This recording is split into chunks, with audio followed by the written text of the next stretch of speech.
Hello friends, welcome to my page Jyoti Coder and today we are going to learn data type in C. Data type क्या होता है, किसी भी table के अंदर कौन सी वैल्यू स्टोर करनी है तो उसके लिए हम यूज करते हैं डाटा टाइप। तो डाटा टाइप को समझने के लिए पहले हम वेरिएबल समझते हैं। सपोज करो ए के अंदर हमने 10 स्टोर किया है या कोई कांस्टेंट स्टोर किया है या कोई फ्लोटिंग पॉइंट नंबर स्टोर किया है, तो ये सारी हमारा क्या कहलाता है, ये एक तरह से वैल्यू या कांस्टेंट इसीलिए होता है, इसको कहा जाता है क्योंकि कांस्टेंट क्या होता है, फिक्स होता है, कोई भी वैल्यू चेंज नहीं होती है। तो ये हमारा क्या कांस्टेंट मतलब होता है कोई भी वैल्यू जिसमें चेंज नहीं होती है, तो हम उसको क्या कहते हैं, कांस्टेंट कहते हैं। और जो हमारा ए होता है, ये इसको हम क्या कहते हैं, इसको वेरिएबल कहते हैं। वेरिएबल जिसके अंदर हमारी वैल्यू स्टोर होती है उसको हम वेरिएबल कहते हैं, और जो कांस्टेंट होता है जिसकी वैल्यू चेंज होती है। तो डाटा टाइप क्या होता है, इंट या फ्लॉट या कैर, किस तरह की हमें वैल्यू स्टोर करनी है, तो ये डाटा टाइप हमें बताता है कि हमें डाटा टाइप हमें बताता है कि हमें वेरिएबल में किस तरह की वैल्यू स्टोर करनी है, नंबर करना है, कैरेक्टर करना है, फ्लॉट करना है, तो इस तरीके का किस तरह की वैल्यू स्टोर करना है वो हमारे डाटा टाइप बताता है। ये हमारा इंट्रोडक्शन होगा कि डाटा टाइप क्या होता है और ये किस तरीके से काम करता है। नेक्स्ट हम अब आते हैं कि डाटा टाइप हमारे कितने टाइप्स के होते हैं। अब डाटा टाइप कितने प्रकार के हमारा होता है, primitive data type,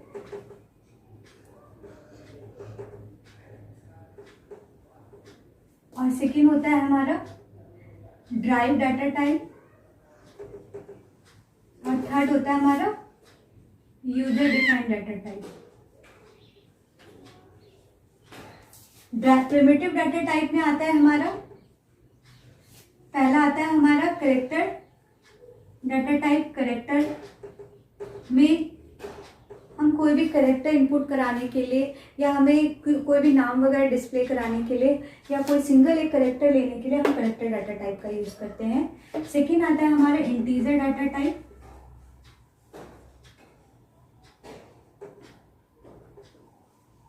integer data type में आता है आपका कोई भी नंबर्स वगैरह स्टोर करने के लिए यूज होता है, और इसकी भी रेंज होती है, वो हम पूरा एक्सप्लेन करेंगे जब मैं इंटीजर डाटा टाइप पढ़ाऊंगी। और उसके बाद हमारा थर्ड आ जाता है फ्लोट डाटा टाइप,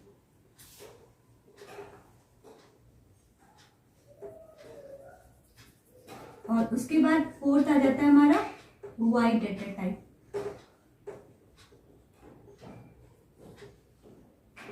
जो फ्लोट डाटा टाइप होता है ये डेसिमल वैल्यू स्टोर करने के लिए होता है। इसके अंदर भी अलग अलग हैं डेसिमल के लिए कि कौन सा हम डाटा टाइप यूज करेंगे। वाइड क्या होता है, जब हमें कोई भी वैल्यू कुछ भी नहीं रिटर्न करवाना होता है, कोई भी वैल्यू जीरो, एक तरह से नल की तरह यूज किया जाता है वाइड। जब हमें कुछ भी नल होता है, कुछ भी ब्लैंक यूज करता है, उसके लिए हम वाइड यूज करते हैं। सेकेंड होता है हमारा ड्राइव डाटा टाइप के अंदर आ जाता है हमारा एरे, और इसके अंदर था स्ट्रिंग और पॉइंटर,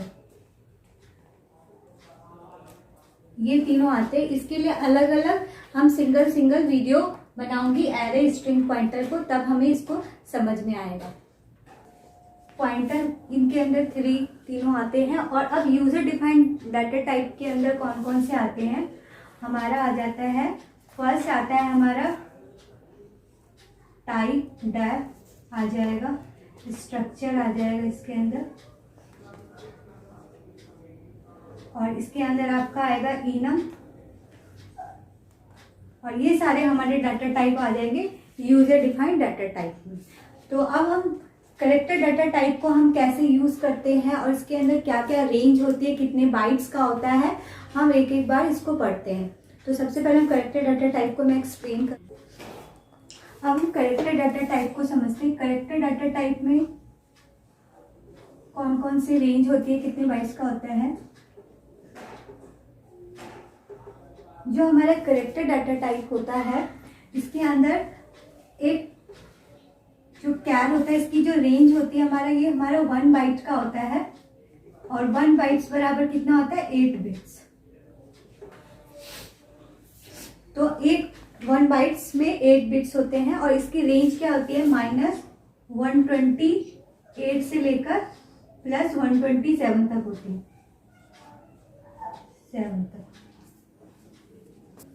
जो करेक्टर डाटा टाइप होता है ये एक तरह से करेक्टर वैल्यू लेने के लिए होता है। हर एक करेक्टर का जैसे ए से लेकर जेड, स्मॉल और कैपिटल, ये सब का क्या होता है कोड होता है, हमारी बाइट कोड में वो कन्वर्ट होता है। तो हर एक का जैसे कैपिटल ए का 65 होता है, बी का फिर 66 होता है, इस तरीके से सबका आस्कई कोड होता है जिससे कंप्यूटर पहचानता है, वो नंबरिंग को ही पहचानता है, करेक्टर को नहीं समझता है। तो हर एक करेक्टर का कोड होता है। तो उस तरीके से इस करेक्टर के कोड को पहचानने के लिए हमें क्या है वो रेंज इसके अंदर स्पेसिफाई रहती है कि हमारा कहाँ से लेकर कहाँ तक रेंज में वो लेगा वैल्यू। तो एक तरीके से हमारा इस करेक्टर्स को लेने के लिए हमारा रेंज बनी हुई है, तो इस रेंज तक ही वो वैल्यू स्टोर कर सकता है।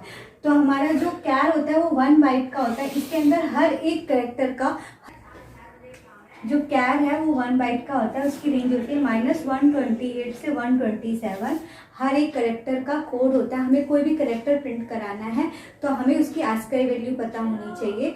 तो इस रेंज में ही हमारा ए से लेकर जेड तक कैपिटल और स्मॉल इसी रेंज में आ जाते हैं। नेक्स्ट होता है हमारा integer data type. Integer data type में हमारा आता है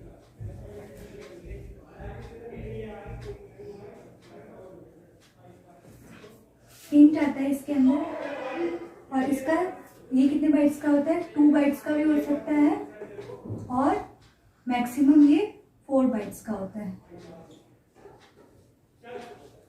16 या 32 बिट्स का हो सकता है। और ये इसकी रेंज क्या होती है -3276768 से 32767 तक होती है इसकी रेंज। अब स्टॉप कर। हमारा इंट डाटा टाइप में आता है इंट, अनसाइंड इंट होता है। इंट का रेंज होता है 2 बाइट्स और मैक्सिमम कितना रेंज तक रख सकते हैं 4 बाइट्स तक। इसकी रेंज होती है -32768 से +2 32767 तक होती है।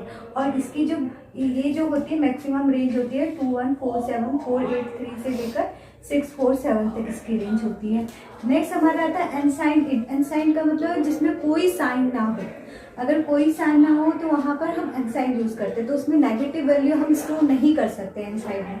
इसीलिए हमारा जो माइनस में था तो यहाँ पे माइनस से हम स्टार्टिंग नहीं कर सकते, 0 to 65535 यहाँ तक ही हम स्टोर कर सकते हैं। इसी रेंज में हम वैल्यू को स्टोर करते हैं, 0 to 42 इस तरीके से इस रेंज में वैल्यू हम स्टोर कर सकते हैं। तो ये होते हैं हमारे इंटीजर डाटा टाइप। नेक्स्ट हमारे डाटा और इंटीजर डाटा टाइप में आ जाता है शॉर्ट, जो कि 2 बाइट्स का होता है और इसकी रेंज होती है -32768 से 32767 तक इसकी रेंज तक हम वैल्यू स्टोर कर सकते हैं। उसके बाद होता है हमारा लॉन्ग। ये हमारा 4 बाइट्स का मिनिमम वैल्यू स्टोर करेगा और 8 बाइट्स का मैक्सिमम। और इसके बाद आ जाता है हमारा अनसाइंड लॉन्ग। अनसाइंड लॉन्ग में होगा जो हमारा मिनिमम वैल्यू 4 बाइट्स स्टोर करेगा और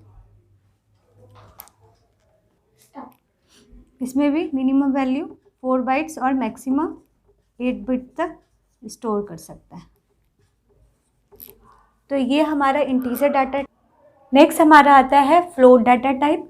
फ्लोट डाटा टाइप के अंदर आता है फ्लोट, डबल और लॉन्ग डबल। फ्लोट के स्टोरेज साइज जो होता है वो छोटा होता है, वो 6 डेसिमल प्लेस तक स्टोर करता है जो भी हमारा वैल्यू है। जैसे अगर हम 16.255 तो ये 6 डिजिट तक स्टोर करेगा, 1 2 3 4 5 एंड 6, तो ये 6 डिजिट तक ही स्टोर करेगा। और डबल जो होता है लॉन्ग डबल, इसकी डेसिमल प्लेसेस हम एक्सटेंड कर सकते हैं। अगर हमें 15 डेसिमल प्लेसेस तक स्टोर करना है, ये 8 बाइट का होता है इसका स्टोरेज, तो 15 पॉइंट के बाद हम 15 डेसिमल तक स्टोरेज कर सकते हैं। और लॉन्ग डबल में इसका स्टोरेज साइज और बढ़ जाता है। जब हमारा अगर पॉइंट्स के बाद हमें 19 डेसिमल प्लेसेस तक स्टोर करना है, तब हम लॉन्ग डबल लेंगे और इसका साइज़ होता है 10 बाइट्स और 19 डेसिमल प्लेस तक स्टोर कर सकता है। अगर मेरी वीडियो पसंद आई तो प्लीज़ लाइक एंड सब्सक्राइब करिएगा। Thank you for watching my video.